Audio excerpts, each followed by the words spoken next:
Hey, welcome everybody to this week's edition of At the Table. First and foremost, obviously, we'd like to say congratulations to Arsenal for winning the FA Cup.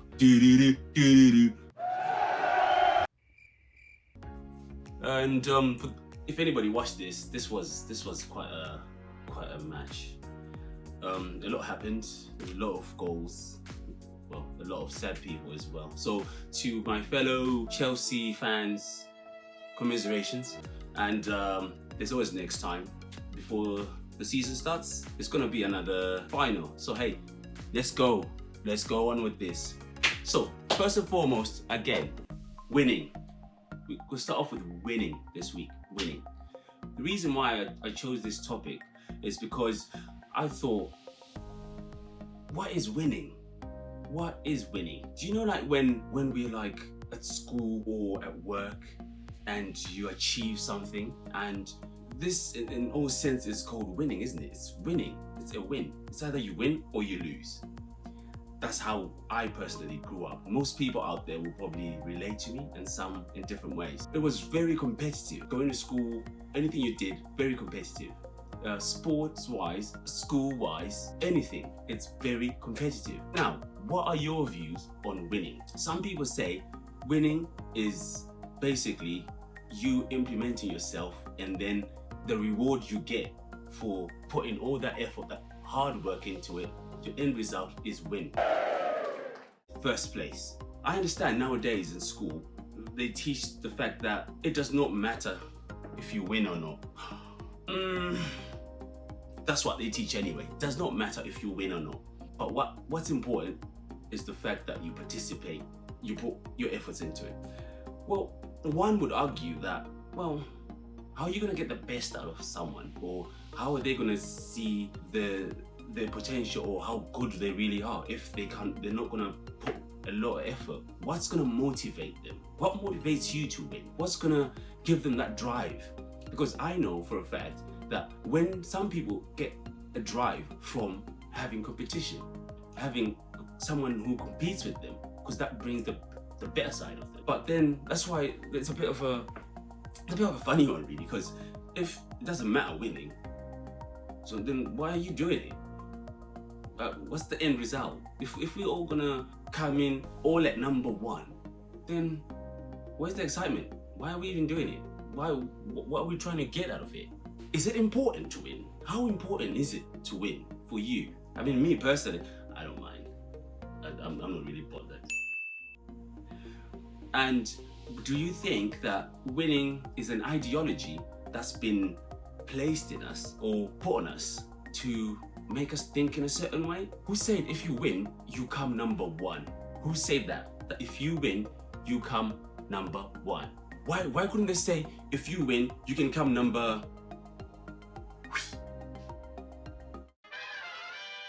Why that number? In fact, who started with the thing called number? It has to be number one, number two, number three.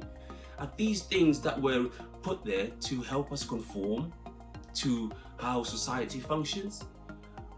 Why do they say that there is something called, well, days of the week? Why were they named like that? Who chose those kind of things? What are these? Are these things that help us just to succeed, thrive, get the best out of us, or get the least out of us? Because everybody are different. People have different characters. I'm sure you can tell that you got a totally different character as opposed to mine. Well, I know that. But there's difference. What motivates you might not be what motivates me. And what motivates me might definitely be what motivates you. Well, not really, but you know what I'm trying to say. So think about that one. And I would really like to revisit that one and see how far we can go with it. But anyway, before I move on, we're trying to reach a milestone of 2 subscribers. So like this video, subscribe, and hit the notification bell so that you get notification for when we have a new video. Whew. Moving on, did you see this week's, I don't know if you heard it or not, there's, in America, there's something that's going on in the police department in Los Angeles, LA department, about executioners. Yes, I said it right here. Executioners. These are we're now talking about gangs. As the word sounds, I mean, you hear something called executioner. It sounds like, like 18th century. Do you know what I mean? You know when the execution is coming, 18th century. And basically, these guys are, believe it or not, policemen. Yeah, policemen. They are a group, and it's comprised of 40% of the LAPD. They have a symbol, which is a tattoo. All of them have tattoos, which I take it must be like an initiation. And this tattoo is of a skull with a helmet, and holding a firearm, and it depicts groups from, I think they used to exist in Germany, pretty much. This is their symbol. No women allowed to join, first of all. No Afro-Caribbean is allowed to join as well. Everyone else can join. Cats, dogs, rats, everything. Everyone else can join. This group is supposedly has been brought out, and they're terrorizing the streets of LA. And obviously, as any gangs are, there has to be initiation. I mean, what is the initiation of a gang? Everyone would know that it's not the initiation is not a good thing. The result you want to achieve from gangs is not really a positive one, unless, you know what I mean, there's certain words that alarm when you just hear it. Again, that's now in nowadays thinking. There's a certain word you hear, you'd automatically associate it with, I'm not too sure about that, or it'll raise suspicion in your mind. It triggers it to say, what is that? I know that. So this gang, anyway, it came about that there was a Deputy Gonzalez from the LAPD. I think he was the whistleblower, and it came to him that apparently two members were fighting of the police officers. Two police officers were fighting, and it must have been, well, I mean, when you see another policeman calling the police about another policeman fighting another policeman, that must be something quite serious. I don't know how they were fighting, but yeah, he was the whistleblower. Turns out he's the one who then brought this issue out. He went on a payphone or something along the lines, rang, whistleblew, and spoke about this. This is supposed to be anonymous. Within 48 hours, his transcript was picked up. The group already knew that that's what he did. And as he was driving back to the police station, they wrote something on the intercom, when you put the code to get into the police station. Rats, something along the, like rat, yeah, rats will something. You should look it up. This just raised something in me. It's like,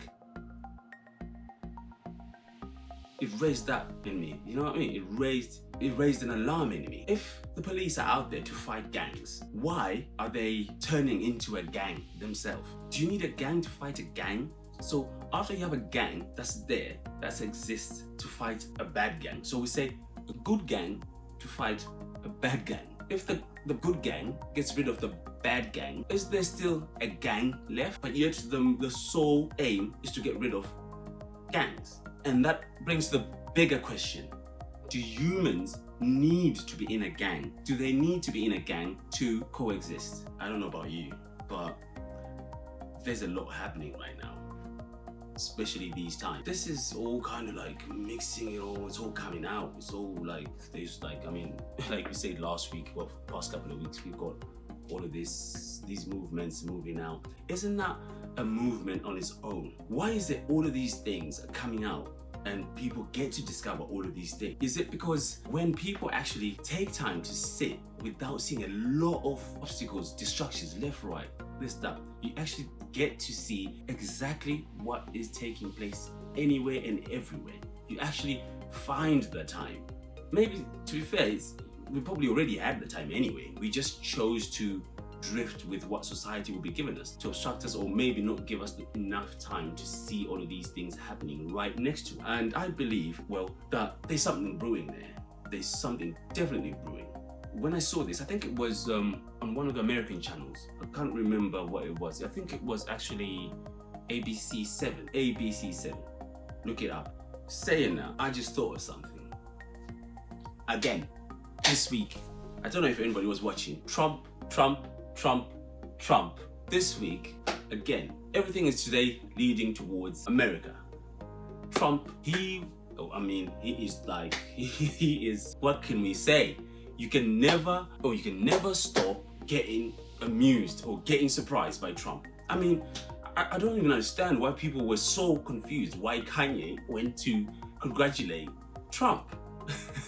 I don't know what's so amusing about that, because they're both characters that they kind of complement each other. If you think about it, they complement each other. Well, some would say they do things without thinking, but they do things. That's one thing for sure. They do things. Trump comes out, like as you would speak, anything. I mean, he wanted to say the country itself, like Canada or New Zealand, Australia.